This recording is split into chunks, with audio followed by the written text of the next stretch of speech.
video section of the course that we are doing about ancient wisdom for modern overwhelm. So by now we've had our first meeting, and it was lovely to meet you all, and we've had a little glimpse about what this course is about. In the video section of the course, I plan to go into more detail about the 20 strategies for dealing with overwhelm and the 5 aspects or the 5 qualities of the Buddha's enlightened mind, and how we can relate these to each other and use these to help us face those times of overwhelm. So at the moment we're living in quite interesting times. We've got climate emergencies, species extinction, a drought, flood, populist movements and radical changes to the established world order. And for Buddhists, simply burying our head in the sand is just not an option. Our basic stance is to help ourselves in order to help the world through practicing the Dharma. So it's wonderful that we want to help and that we care, but unfortunately with everything that's going on, we can feel paralysed by it all and unable to respond effectively.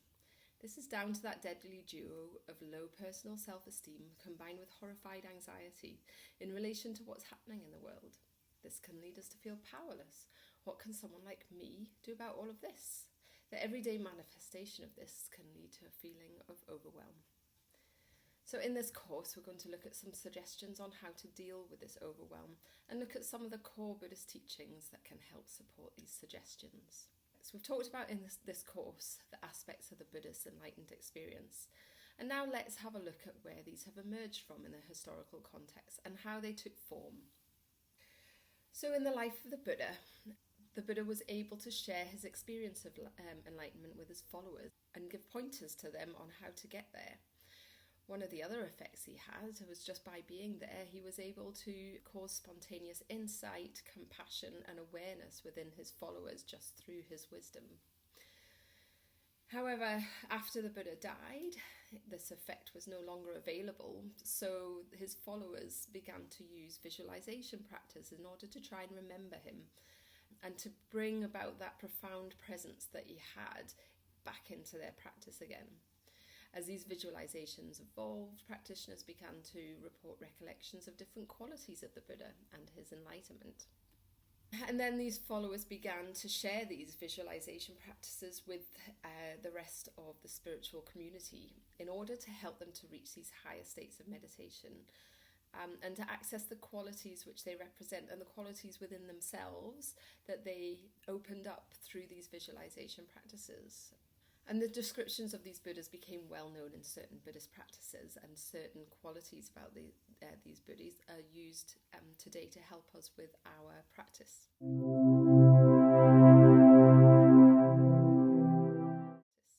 So what does this mean for us? In life, we are presented with certain challenges that can require aspects of ourselves that we may not think that we're able to give. In order to help us with these challenges, we can take a more imaginative, alternative approach to our normal reactions. We can recall someone who we feel is wise or who is more capable of dealing with the situations that we are presented with. And through doing this, we can evoke those qualities in ourselves and help us to feel inspired to face certain challenges in our life that we may not otherwise feel that we can face.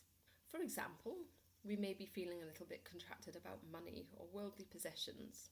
So if we think about someone who's not that contracted about money, who can be quite generous, it can begin to inspire this feeling of generosity within ourselves and allow us to expand out a little bit beyond our contracted state and to feel a little more comfortable in our situation and start to realise that actually our lives are quite rich in other ways. Another example is that we might be feeling a bit fearful about a situation. For example, we might have to do some public speaking, which everybody knows it causes a lot of anxiety. So we might want to think about someone who is quite fearless in the face of public speaking, so someone who appears to be able to do it without too many problems.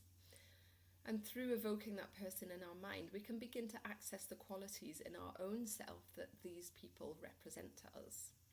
And the qualities that we contemplate through dwelling on these people, we can start to access in our own day-to-day lives.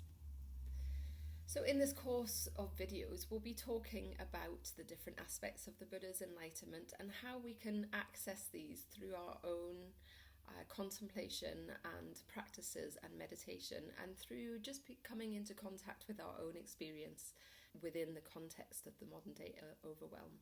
I look forward to seeing you all next week. I hope you've enjoyed this small video presentation, and the next instalment will be available after our next workshop together. See you next Monday.